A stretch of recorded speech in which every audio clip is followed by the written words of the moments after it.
Depressed dude. A Billy cunt! Exclamation point. I've been listening to your podcast for years. Your deranged, psychopathic perspective reminds me I'm not the only one shaking ladders. I don't know what that means. Is this guy from Boston? I've been listening to the podcast for years. Your deranged, psychopathic perspective reminds me I'm not the only one shaking ladders, kid. Nah, it still doesn't sound, even if in the accent. Shaking ladders. I don't know what that means. Anyways, I got a problem. You know, I was in Boston all last week, so the Boston accent kind of came back. The whole, I got a problem. Instead of saying, get a job. Dude, he needs to get a job. And for those of you working on your Boston accents, J-O-B, just say like jaw, like I'm going to punch you in the jaw, and then B, job. Got to get a fucking job. You know what kills me right now is like fucking 200 of you right now just muttering to yourself, get a fucking job in your cubicle. Freaking out your coworkers, just mumbling, get a fucking job.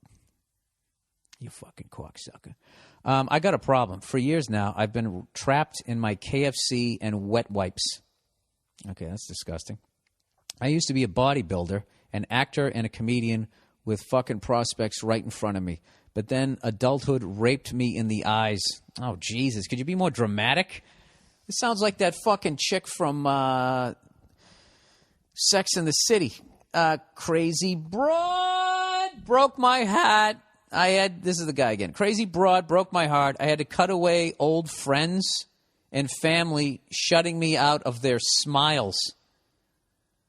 All right, dude, this is like getting creepier with each sentence. If you don't bring this around in like 2 sentences, I'm going to abandon this. I had to cut away from old friends and family, shutting me out of their smiles.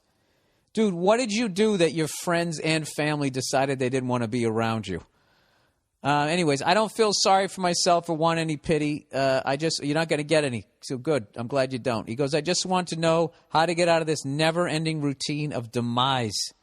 Well, first of all, I would stop using those goth death metal words. You know, demise. What else you got in here? Adult raped me in the eyes. These are like song lyrics? You know? Depressed dude. What would be the name of this? Trapped in my KFC and wet wipes. Right? That sounds like I can't sing like that. Rape me in the eyes. This routine of demise. All these fucking kids getting like fucking whiplash.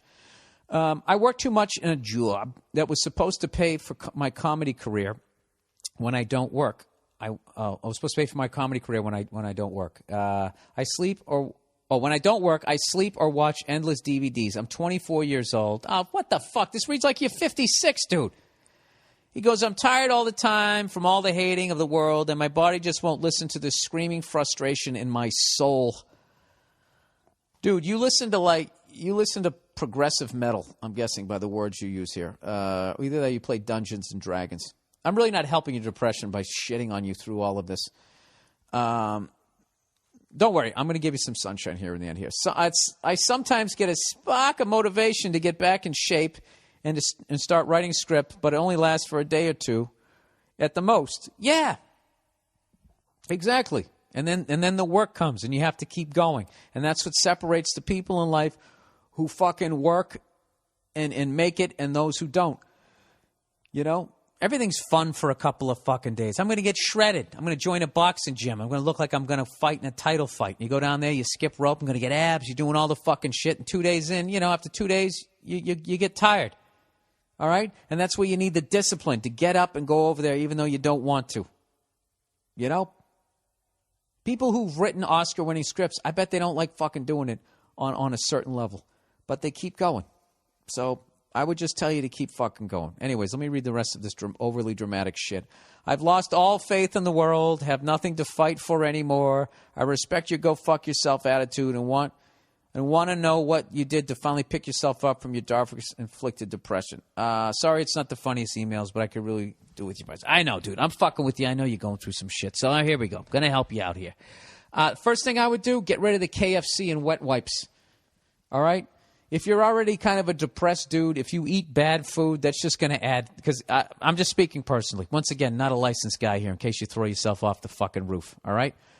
Yeah, number one, this is what I do. Go out and get something healthy to eat. You know, drink some water, okay? Get 8 hours sleep, wake up and eat something healthy. Then go to the grocery store when you're full and go buy a bunch of healthy shit. Okay? Chop up the veggies, chop up the lettuce, get a fucking salad already made in there so you don't have to think about it. All right?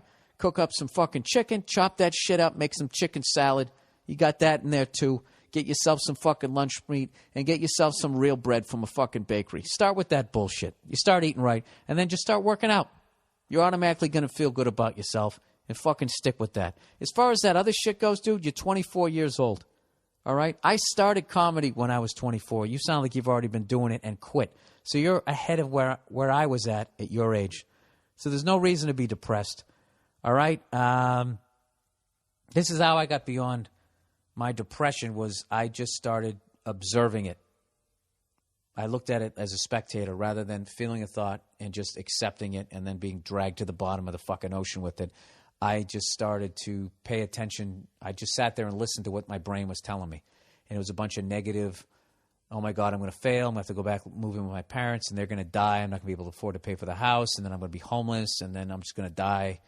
And, nothing's ever going to work out for me, Those were the thoughts I was having. So I just sat back and observed them, and I just started going, I don't want to think that. I want to think that. And I would just,